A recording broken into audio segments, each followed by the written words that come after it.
हम सर ने अपना अनशन तोड़ा, इसका हमें बहुत ही इससे हमें बहुत ज्यादा खुशी है। अब ये आंदोलन बहुत बड़ा बन चुका है, अब ये आंदोलन देश भर में फैल चुका है और देश के युवाओं की जो मांग है वो मांग बड़ी सिंपल और बड़ी क्लियर है। वो मांग एक ही है, धर्मेंद्र प्रधान को इस्तीफा देना चाहिए। हमने पूरे देश भर में, हर जिले में, हर गांव में, हर शहर में शांतिपूर्वक प्रदर्शन का आह्वान किया है। ये लिस्ट बनेगा, ऐसे पुलिस वाले नहीं है, ये लॉ एंड ऑर्डर मेंटेन के लिए नहीं है, ये हमारे सेफ्टी सिक्योरिटी का ध्यान रखने के लिए नहीं है, ये गुंडे हैं। जब टाइम आएगा हम लोग इंश्योर करेंगे कि वो एक एक पुलिस वाला जेल जाएगा। जेल और आशुतोष रामकर हमें बुलाया गया है सरकार से बातचीत करने के लिए। उस साइड में जितना हमें पता है इंफॉर्मेशन अभी जेपी नड्डा, और वहाँ पे वो ऑटो रोक रहे हैं, वो कैब रोक रहे हैं और जितने उसमें बच्चे अगर बैठे हुए हैं उनको वो बिना किसी रीजन के पुलिस स्टेशन में डिटेन कर रहे हैं। मेरी किसान संगठनों ने हाल ही में एक मोर्चा बनाया, देश बचाओ मोर्चा, जो मोर्चा यूएस ट्रेड डील के खिलाफ लगातार आंदोलन कर रहा है। उनके कोऑर्डिनेटर श्री गुरनाम सिंह चटूनी जी भी आज हमें सपोर्ट करने के लिए हमारे बीच में आए।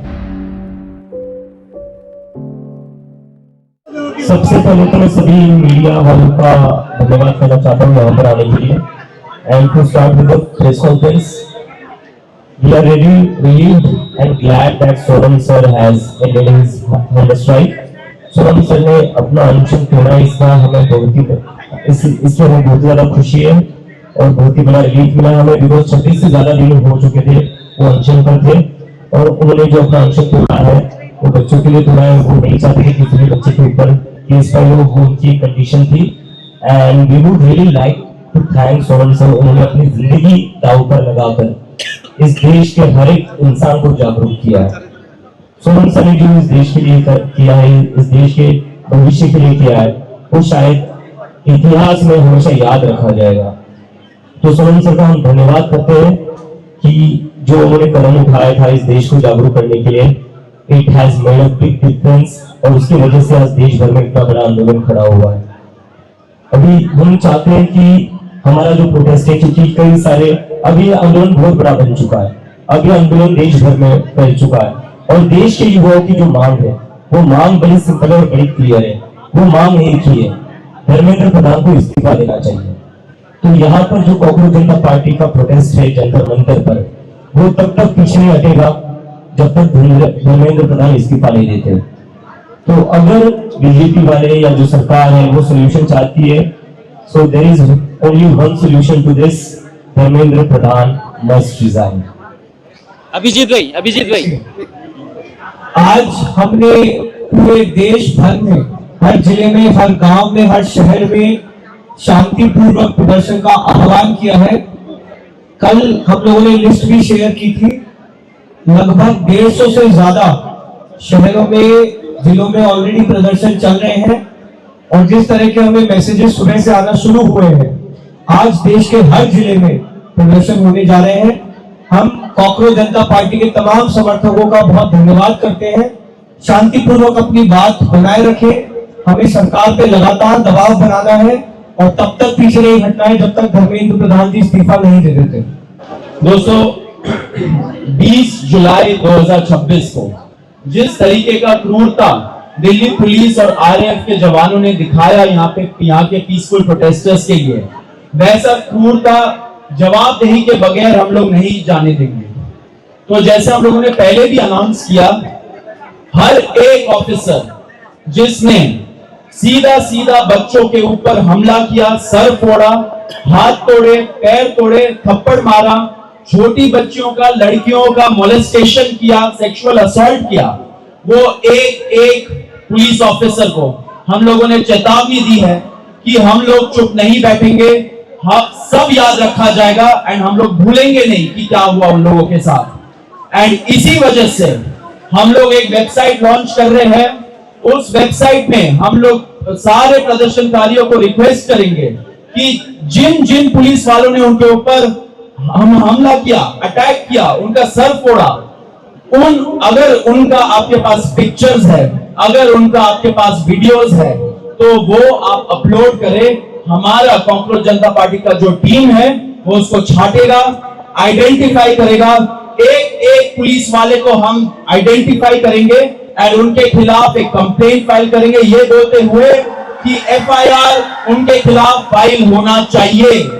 अगर दिल्ली पुलिस एफआईआर नहीं फाइल करती है ऐसे दहशतगर्दों के खिलाफ, तो हम लोग कोर्ट भी जाएंगे।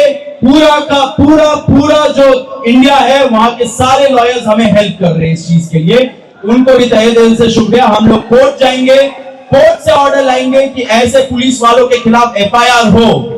एंड आप ये मत सोचिए कि एफआईआर हो गया एंड हम लोग भूल जाएंगे, ये लिस्ट बनेगा। ऐसे पुलिस वाले नहीं है, ये लॉ एंड ऑर्डर मेंटेन के लिए नहीं है, ये हमारे सेफ्टी सिक्योरिटी का ध्यान रखने के लिए नहीं है, ये गुंडे हैं। जब टाइम आएगा हम लोग इंश्योर करेंगे कि वो एक एक पुलिस वाला जेल जाएगा, जेल के सलाखों के पीछे जाएगा। पुलिस अकाउंटेबिलिटी तय होगा और बहुत जल्दी ये टाइम आ रहा है, ये हमारा वचन है सब लोगों को। सर मेरा एक सवाल है अभिजीत जी, ये जिस तरीके से आप क्वेश्चंस पूछ लेना। एक और चीज हो रहा है पूरे दिल्ली में, रत्ना जो हमारी पॉइंट ऑफ कांटेक्ट है लीगल की, वो पुलिस का जो पार्ट है वो खत्म करेगी। रत्ना आप बताइए कि पूरे दिल्ली में क्या हो रहा है। तो जब से 20 जुलाई का इंसिडेंट हुआ है उसके बाद से पूरे दिल्ली में मेजरली निजामुद्दीन और लोधी रोड के पास पुलिस ने अपने नाकाबंदी लगाई हुई है और वहां पे वो ऑटो रोक रहे हैं, वो कैब रोक रहे हैं और जितने उसमें बच्चे अगर बैठे हुए हैं उनको वो बिना किसी रीजन के पुलिस स्टेशन में डिटेन कर रहे हैं। और कल ये बहुत ज्यादा हुआ है, रात भर हुआ है, आज सुबह भी जब मैं आ रही हूँ तब भी हुआ है। हमें लॉयर से पता चला है कि वहां पे जब वो जा रहे हैं तो उन्हें पहले मिलने नहीं दिया जा रहा है और उनको बहुत ज्यादा ट्राई करना पड़ रहा है लीगल जो उनको असिस्टेंस देनी है उसके लिए। कल एक लॉयर को भी निजामुद्दीन में डिटेन कर लिया था। हमारे जो बच्चे यहाँ पे खाने का सप्लाई लेके आ रहे थे उनको डिटेन कर लिया था।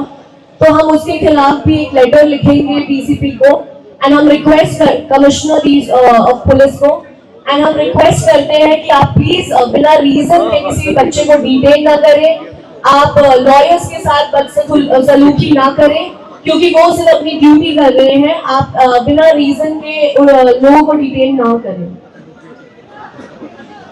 And I would also request Advocates Association in Delhi कि वो आगे आए और जो भी बच्चे डिटेन हो रहे हैं उनकी हेल्प करें।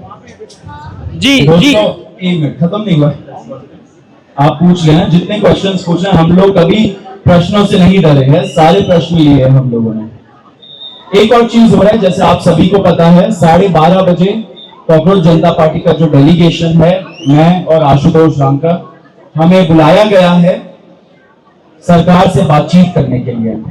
उस साइड में जितना हमें पता है इंफॉर्मेशन, अभी जेपी नड्डा जी होंगे एंड साथ में जितेंद्र सिंह भी होंगे। हम लोगों ने 2 कंडीशन रखा था 20 तारीख का जो फर्स्ट राउंड ऑफ टॉक्स था उसके बाद, कि सरकार को मंशा लेके आनी पड़ेगी कि वो हमारी जो बातें, हमारी जो डिमांड्स है वो सुनेंगी, वो एक्सेप्ट करेंगी। कुछ चीजें नॉन नेगोशिएबल है, आशा है कि वो जानते हैं क्या चीजें नॉन नेगोशिएबल है। एंड नंबर 2 हमारा ये डिमांड था कि उनके ऑफिस में एंड उनके घर पे ऐसा कोई भी मीटिंग नहीं होगा जहां पे हम लोग जाएंगे। एक न्यूट्रल एवेन्यू में होना चाहिए।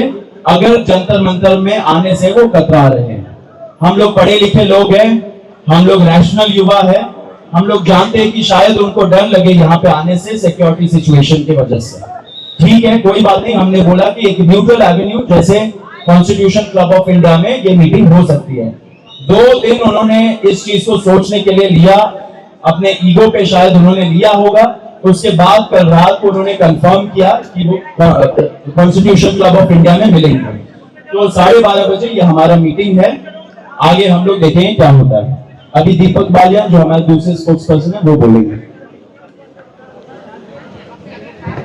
साथियों, आज देश भर के तमाम किसान मजदूर संगठनों का हमें साथ मिल रहा है, सबका हमें सहयोग मिल रहा है और पूरे देश के किसान संगठन, मजदूर संगठनों की संवेदनाएं हमारे साथ हैं। उसके अलावा में देश भर के जितने भी किसान संगठनों ने हाल ही में एक मोर्चा बनाया, देश बचाओ मोर्चा, जो मोर्चा यूएस ट्रेड डील के खिलाफ लगातार आंदोलन कर रहा है। उनके कोऑर्डिनेटर श्री गुरनाम सिंह चटूनी जी भी आज हमें सपोर्ट करने के लिए हमारे बीच में आए। पूरा देश हमारे साथ है, पूरे देश की संवेदना हमारे साथ है। जी खबरों में बने रहने के लिए फोरम 4 को सब्सक्राइब करें और नोटिफिकेशन पाने के लिए बेल आइकन दबाएं।